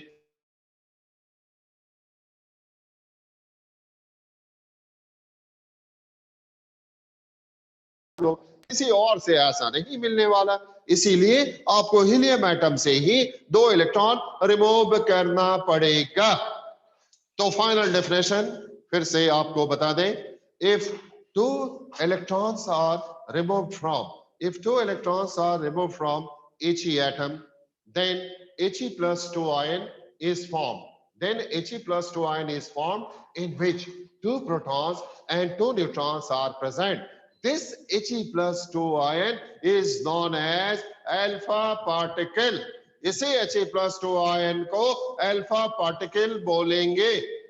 फिनिश हो गया, तो लिखिए, अब लिखिए, पहले बोर्ड में जो लिखा गया है इसको नोट कर लीजिए, बोल देते हैं। चलिए, He नीचे 2 ऊपर 4, एरो दिया गया, एरो के ऊपर में -2e, सुनकर लिखते जाए, -2e, एरो के बाद He, हेड पर दिया गया +2 आयन, इसके नीचे लिखा गया 2 प्रोटॉन 2 न्यूट्रॉन, और इस He2 ऊपर 4 वाले के नीचे लिखा गया प्रोटॉनों की संख्या 2, इलेक्ट्रॉनों की संख्या 2, P + n = 4, 2 + n = 4, n = 2।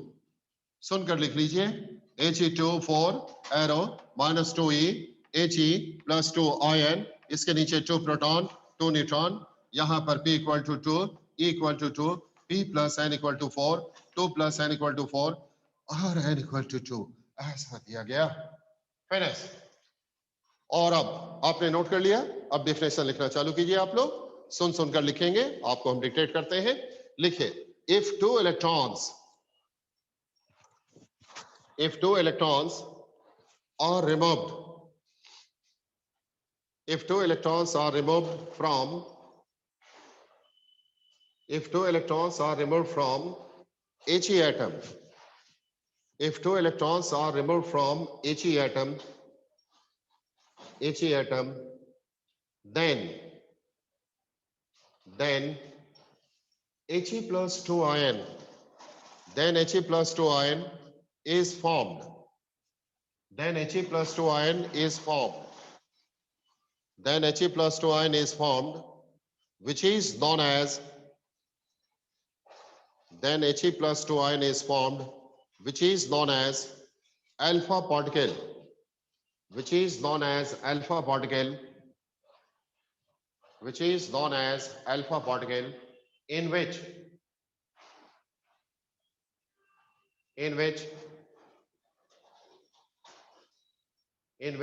two protons, and two neutrons, are present, जिसमें दो प्रोटॉन और दो न्यूट्रॉन पाए जाता है. In which two protons and two neutrons are present, जिसमें जस्ट दो प्रोटॉन और दो न्यूट्रॉन पाए जाते हैं. फिनिश हो चुका. जो बताए सारा लिखा दिए. आपको घर में फिर पढ़ना होगा. जो भी कंफ्यूजन डाउट होगा नेक्स्ट क्लास में जैसे हम इस स्टेज पर खड़ा होंगे, आप लोगों को जो जो प्रॉब्लम होगा वो वन बाय वन करके हमसे पूछते जाएंगे. उसके बाद नेक्स्ट न्यू टॉपिक हम स्टार्ट कर पाएंगे. आज हम आपको सारा बात बताते जा रहे हैं. नेक्स्ट क्लास में आपको कोई भी डाउट कंफ्यूजन हो तो जरूर हमसे पूछिएगा. वैसे आज का पेपर में न्यूज दिया गया था कि यहाँ पर धनबाद में कोरोना पॉजिटिव 15 पाया गया है. 15, जो एक बहुत ही अच्छा इंफॉर्मेशन है. इसको देखने से लगता है कि निकट भविष्य में हम लोगों को क्लासरूम में बैठने का मौका मिलेगा.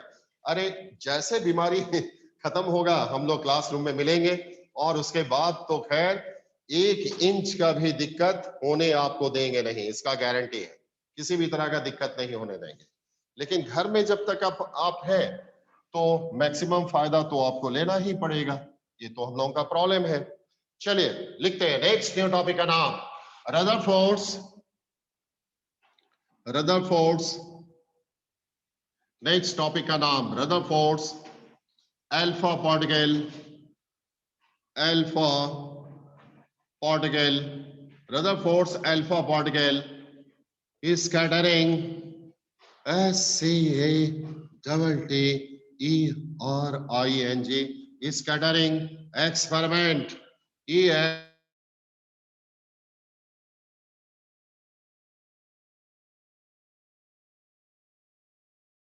particle scattering experiment. देखिए टॉपिक का नाम.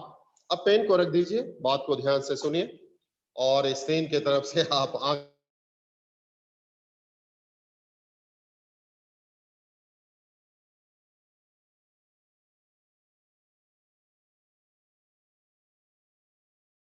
और अल्फा पार्टिकल क्या होता है अभी अभी हम आपको बता चुके हैं. और स्कैटरिंग का मतलब क्या होता है? जैसे बुक इधर उधर रखा हुआ है, ऐसे वैसे रखा हुआ है, तो आप कहेंगे books are kept in scattered form में रखा हुआ है. अगर एक लाइन से हम लोग सजा देंगे तो वो रेगुलर फैशन में हो जाएगा. एट रैंडम मतलब वो रेगुलर फैशन में हो जाता है. लेकिन अगर ऐसे ऐसे है डिसऑर्डर्ड फॉर्म में, तो इसी को हम लोग स्कैटर्ड कहते हैं. तो टॉपिक को सुनने से लगता है कि जरूर रदरफोर्ड ने अल्फा पार्टिकल को स्कैटर्ड करवाया होगा और कुछ जानना चाहा होगा. और याद रहे साइंटिस्ट को जानने के लिए जो कुछ भी करता है उसी को तो एक्सपेरिमेंट कहा जाता है. तो यस, रदरफोर्ड एटम के स्ट्रक्चर के बारे में जानना चाहते थे. सोच, रदरफोर्ड दुनिया का पहला साइंटिस्ट था जिन्होंने एटम के ऊपर एक्सपेरिमेंट किया था. 1911 में रदरफोर्ड ने एटम के ऊपर एक्सपेरिमेंट किया था. इससे पहले दुनिया का कोई भी साइंटिस्ट जो है एटम पर कोई एक्सपेरिमेंट नहीं किया था. केवल इमेजिनेशन के आधार पर कहता था कि एटम के अंदर ऐसा होगा, वैसा होगा, ये होगा, वो होगा. केवल इमेजिनेशन के आधार पर रदरफोर्ड दुनिया का पहला साइंटिस्ट था जिन्होंने एटम जैसे स्मॉलेस्ट पार्टिकल पर उन्होंने एक्सपेरिमेंट करने का साहस किया. बहुत ही मेहनत वाला काम था, बहुत ही मेहनत वाला. इससे पहले कोई वैज्ञानिक, कोई साइंटिस्ट एटम पर एक्सपेरिमेंट नहीं किया था. तो जब रदरफोर्ड ने 1911 में एटम पर एक्सपेरिमेंट करना चाहा तो इनके सामने एक सीवियर प्रॉब्लम आया कि आखिर एटम को कहां से लाया जाए, क्योंकि बिना एटम का तो एक्सपेरिमेंट किया नहीं जा सकता है. एटम स्मॉलेस्ट पार्टिकल होता है. इसके लिए इन्होंने गोल्ड मेटल लिया, गोल्ड मेटल, और उस गोल्ड मेटल को ठोक ठोक कर उसको हैमर से ठोक ठोक कर बहुत ही थीन फॉइल में चेंज कर दिया, वेरी थीन फॉइल में। अब सोचिए ये जो आपका बुक है, देखिए ये बुक, यहां पर ये पेज आपको दिख रहा है, पेज, ये जो पेज है कितना पतला है आपको दिख रहा है, और ये पेज किससे बना है? एटम से ही बना है। इस पेज में जब पेन को आप आर पार करेंगे, तो पेन जब आर पार करेंगे तो फिर कितना एटम में छेद करता हुआ आर पार होगा? लगभग 100 एटम्स में छेद करता हुआ पेन आर पार हो जाएगा। सोचिए 100 एटम, इस ओर से इस ओर तक लगभग 100 एटम है, लेकिन वो गोल्ड मेटल जिसको उन्होंने हैमर से ठोक ठोक कर वेरी थीन फॉइल में चेंज किया था, वो ऐसा लग रहा था जैसे मानो वो एक एक एटम का बना हो, एक एक एटम का बना हो। इतना ज्यादा उसको पतला सीट में बदला जा चुका था। अगर पेन को उसमें घुसाएंगे तो पेन आर पार होगा, केवल एक एटम को छेद करता हुआ आर पार होगा। इस तरह रदरफोर्ड सिंगल एटम तो नहीं प्राप्त किया, लेकिन सिंगल एटम का लेयर प्राप्त करने में जरूर सफलता हासिल किया, जो उनके एक्सपेरिमेंट के लिए काफी था। अब रदरफोर्ड अपना एक्सपेरिमेंट प्रारंभ कर सकते थे। यहां एक छोटा सा क्वेश्चन ये पूछा जाता है कि आखिर रदरफोर्ड ने अपने एक्सपेरिमेंट के लिए गोल्ड मेडल ही क्यों लिया? अगर लोहा का इतना बड़ा टुकड़ा लिए होते, इतना बड़ा पीस लिए होते, तो सड़क पर फ्री फंड में गिरा हुआ उनको मिल जाता। लेकिन अफसोस, उन्होंने गोल्ड मेडल ही क्यों लिया, इतना कीमती मेडल? भाई गोल्ड का मैलिएबिलिटी मैक्सिमम होता है। किसी भी मेटल का मैलिएबिलिटी एक ऐसा विशेषता होता है जिसके कारण उसको वेरी थीन फॉइल में चेंज किया जा सकता हो। गोल्ड मेटल का मैलिएबिलिटी मैक्सिमम होता है, इसीलिए उसको इतने पतले फॉइल में चेंज किया जा सका। अगर उन्होंने लोहा लिया होता, एल्युमिनियम लिया होता, तो इतना थीन फॉइल में वो कन्वर्ट नहीं करता, बहुत पहले ही टूट जाता। इस तरह रदरफोर्ड ने गोल्ड एटम को प्राप्त किया, एटम को प्राप्त करने में सफलता हासिल किया, और इस वेरी थीन गोल्ड फॉइल पर रदरफोर्ड ने 1911 में अल्फा पार्टिकल से बमबार्डिंग किया और कुछ खास तरह की सच्चाइयों को अपने आंखों से देखा। उन्हीं सच्चाइयों को रदरफोर्ड अल्फा पार्टिकल एक्सपेरिमेंट कहा जाता है। क्या क्या रदरफोर्ड ने सच्चाई देखा था, अब इसके बारे में अब आप जानेंगे। लीजिए अब थोड़ा सा बोर्ड के तरफ भी देख लीजिए, बहुत कम हम यूज करते हैं बोर्ड के तरफ भी थोड़ा सा देख लीजिए। ये रहा एटम। आप कहेंगे इतना बड़ा एटम तो होता नहीं है। हाँ हाँ, फॉर सिंप्लिसिटी इतना बड़ा एटम बना दिया गया है, वास्तव में इतना बड़ा एटम होता नहीं। और ये रहा स्क्रीन, इसको स्क्रीन कहेंगे, पर्दा कहेंगे, पर्दा है पर्दा, इसके ऊपर लगा दिए जड़नस लेयर, जिंक सल्फाइड लेयर लगा दिए जड़न, तो ये हो गया जड़नस स्क्रीन। आप बोलेंगे पर्दा के ऊपर जिंक सल्फाइड आप काहे लगाए? क्योंकि अल्फा पार्टिकल जब इससे टकराता है ना, तो ग्लो प्रोड्यूस होता है, चमक उत्पन्न होता है। इसीलिए ऐसा ग्लो प्रोड्यूस करने के लिए ही इस पर्दे के ऊपर जिंक सल्फाइड का लेयर लगा दिया गया। यहां पर जिंक सल्फाइड का एक परत चढ़ा दिया गया, और जब वेरी थिन गोल्ड फॉइल पर रदरफोर्ड ने अल्फा पार्टिकल से बमबार्डिंग किया, तो वो माइक्रोस्कोप लगाकर देखना चालू किया कि कैसे अल्फा पार्टिकल पास करता है। लीजिए ये न्यूक्लियस है, न्यूक्लियस आपको पता है ये न्यूक्लियस है, लेकिन जिस समय एक्सपेरिमेंट किया जा रहा था 1911 में, दुनिया को पता नहीं था कि एटम के बीच के भाग में क्या पाया जाता है। लीजिए ऐसे अल्फा पार्टिकल जाता है, ऐसे चला गया, ऐसे चला गया, और फिर ऐसे जाता है, फिर ऐसे जाता है, और फिर ऐसे गया और पीछे मुड़ गया। ये सारा का सारा अल्फा पार्टिकल्स है। रदरफोर्ड यहाँ पर माइक्रोस्कोप लगाकर बैठ गए और देखना प्रारंभ किया कि कैसे अल्फा पार्टिकल्स जा रहा है। उन्होंने क्या देखा, चलिए अब आपको बताते हैं। उन्होंने देखा most of the alpha particles passes through gold foil in a straight line without any hindrance, without any disturbance. मतलब अधिकांश अल्फा पार्टिकल जो है वेरी थीन गोल्ड फॉइल को छेद करते हुए सीधे निकल जाता है बिना किसी रुकावट का, बिना किसी बाधा का। ऐसा पहला सच्चाई उन्होंने अपने आंखों से देखा। उन्होंने देखा जो अल्फा पार्टिकल यहां से जा रहा है अगर स्ट्रेट में जाएगा तो यहां पहुंचेगा, पहुंचने के बाद टकराएगा, ग्लो प्रोड्यूस होगा, और ऐसा ही होता भी है। रदरफोर्ड समझ गए कि अल्फा पार्टिकल स्ट्रेट लाइन में गया, स्ट्रेट लाइन में गया, स्ट्रेट लाइन में गया। ऐसा मैक्सिमम अल्फा पार्टिकल के लिए उन्होंने देखा। तो क्या है पहला फैक्ट, क्या है पहला सच्चाई जो रदरफोर्ड ने अपने आंखों से देखा? Most of the alpha particles passes through gold foil in a straight line without any disturbance, without any hindrance. अधिकांश alpha particle very thin gold foil को छेद करते हुए सीधे निकल जाता है बिना किसी रुकावट का, बिना किसी बाधा का। दूसरा सच्चाई इन्होंने देखी,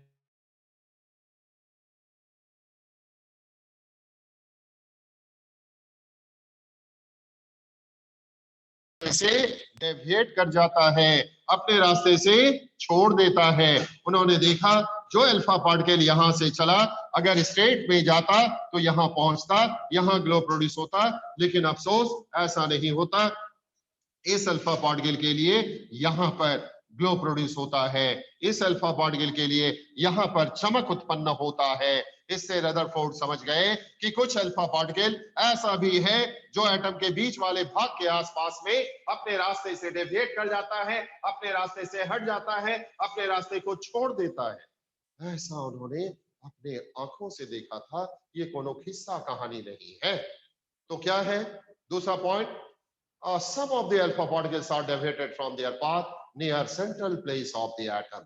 एटम का जो सेंट्रल प्लेस है उसके बीच वाले भाग के आसपास में कुछ अल्फा पार्टिकल अपने रास्ते से डेविएट कर जाता है, अपने रास्ते से हट जाता है, अपने रास्ते को छोड़ देता है। तीसरा सच्चाई इन्होंने देखा कि बहुत कम अल्फा पार्टिकल जिस रास्ते से जाता है उसी रास्ते से पीछे की ओर मुड़ जाता है। ऐसे गया ऐसे आया। उन्होंने देखा कि अगर ये अल्फा पार्टिकल यहां पहुंचता तो ग्लो प्रोड्यूस होता, चमक उत्पन्न होता, लेकिन यहां तो केवल अंधेरा ही अंधेरा रहता है, किसी तरह का कोई चमक प्रोड्यूस नहीं होता। इससे रदरफोर्ड समझ गए कि कुछ अल्फा पार्टिकल ऐसा भी है जो जिस रास्ते से जाता है उसी रास्ते से पीछे की ओर मुड़ जाता है। A few alpha particles are reflected back. बहुत कम अल्फा पार्टिकल जिस रास्ते से जाता है उसी रास्ते से पीछे की ओर मुड़ जाता है। ये था 3 फैक्ट, 3 सच्चाई जिसके आधार पर रदरफोर्ड ने कुछ कंक्लूजन दिया है।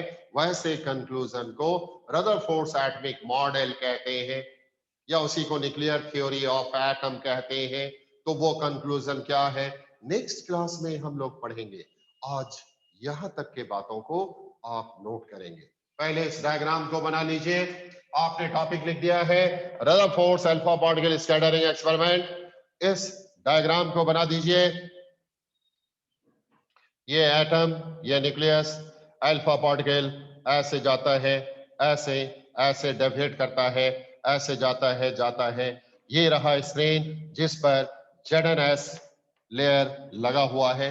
चलिए उतार लीजिए इस डायग्राम को। बोर्ड का काम हम बहुत कम करेंगे। आप लोगों का जो एक जेन्युइन कंप्लेन है कि स्क्रीन पर लगातार देखने के कारण बहुत कंसंट्रेशन के साथ लेटर को पढ़ा जाता है, वर्ड को देखा जाता है, तो आंख पर बहुत ज्यादा स्ट्रेस पड़ता है। ये आपका जेन्युइन प्रॉब्लम है। हम कोशिश करेंगे कि बोर्ड पर बहुत कम लिखें। सारा कुछ हम डिक्टेट करके आपको लिखाएंगे जिससे आपको बहुत स्ट्रेस देकर स्क्रीन में देखने का नौबत ही नहीं आएगा और आपके इस शिकायत को हम दूर कर पाएंगे। ऐसा हम कोशिश करेंगे। लेकिन कहीं कहीं कंपलसरी है कि बोर्ड यूज करना पड़ेगा। देखिए ना, बोर्ड यूज किए तो कितना बड़ा फिगर बनाए हैं ताकि आपको ज्यादा दिक्कत ना हो।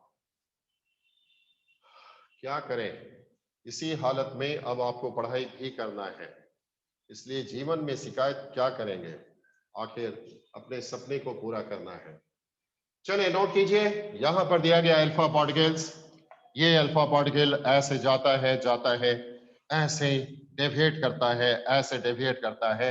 ये स्क्रीन है, इस पर ZNS लगा हुआ है। ताकि क्यों लगाया गया भाई? क्योंकि अल्फा पार्टिकल उससे टकराएगा तो ग्लो प्रोड्यूस करेगा। नोट कीजिए, जल्दी जल्दी लिख लीजिए, इसमें बहुत डिजाइन से डायग्राम को नहीं बनाना है, जल्दी जल्दी लाइन खींच लीजिए ना। एक लाइन ऐसे भाग गया, एक ऐसे भाग गया, एक जिस रास्ते से गया वापस आ गया, जल्दी जल्दी खींच दीजिए।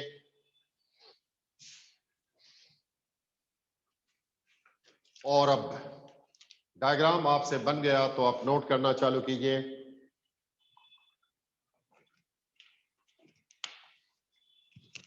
लिखिए, अब ये बातों को लिख लेना है। डायग्राम आपसे हो चुका होगा, टाइम आपको सफिशिएंट मिला।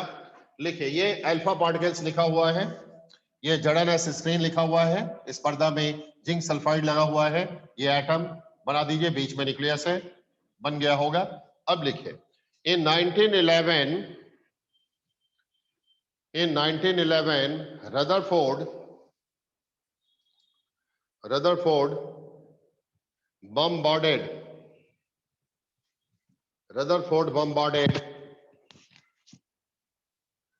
Rutherford bombarded on a very thin gold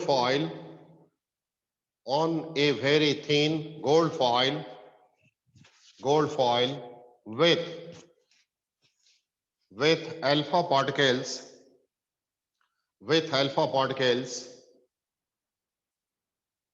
and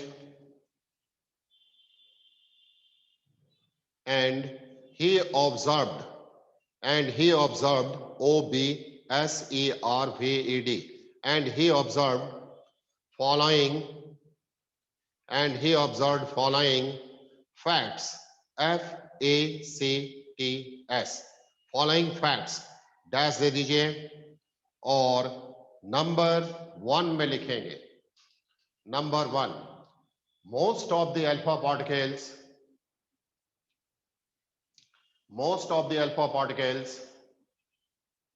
passes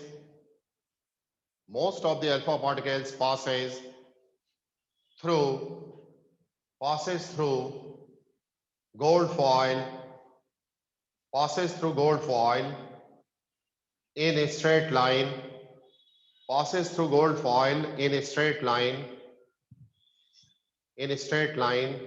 without any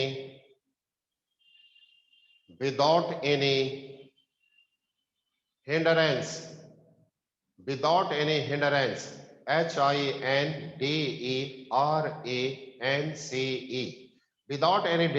hindrance का मतलब होगा विदाउट एनी डिस्टरबेंस, बिना किसी रुकावट का, बिना किसी बाधा का, हिंदी में इसका मतलब होता है। Second number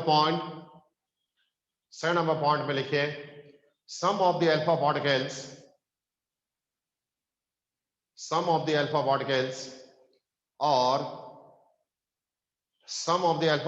are deviated from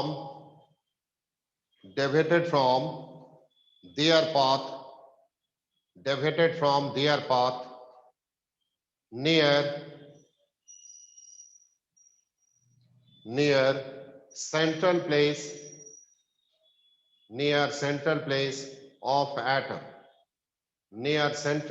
of atom.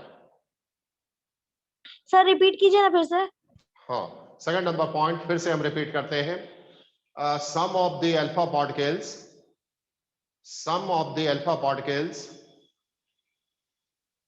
are deviated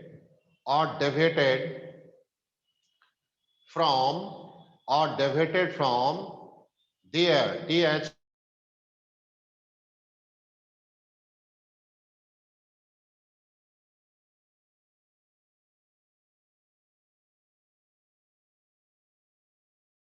near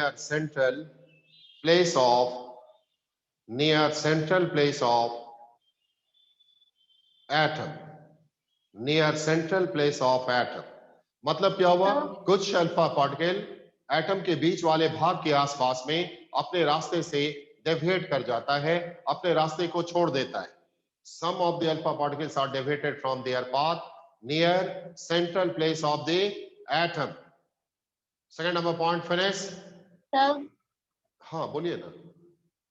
sir हाँ ये बोलिए। कुछ अल्फा पार्टिकल सेंट्रल पार्ट के मतलब सेंट्रल पार्ट पे जब भी आता है तो डेविएट करके क्यों चल जाता है?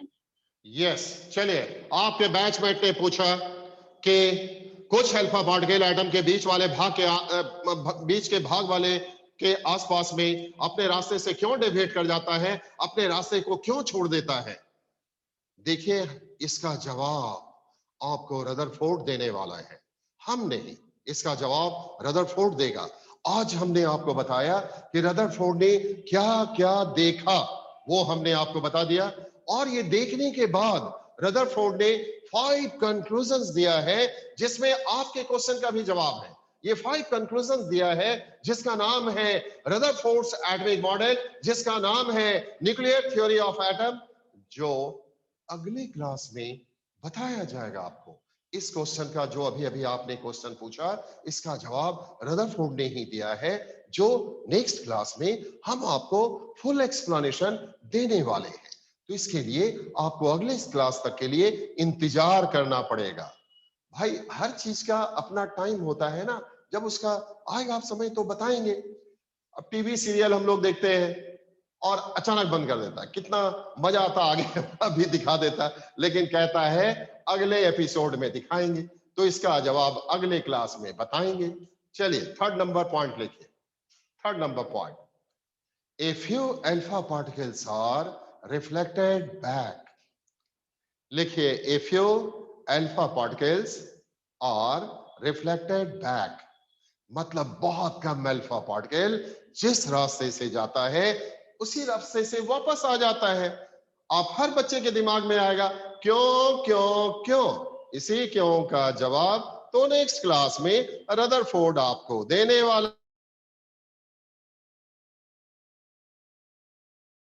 बस यही था Rutherford's alpha particle scattering experiment. आज का क्लास फिनिश। आज हम लोग इतना ही पढ़ेंगे, नेक्स्ट क्लास में फिर इन सारे बातों को सीखेंगे। बस छुट्टी, आज इतना ही, फिनिश। Thank you sir.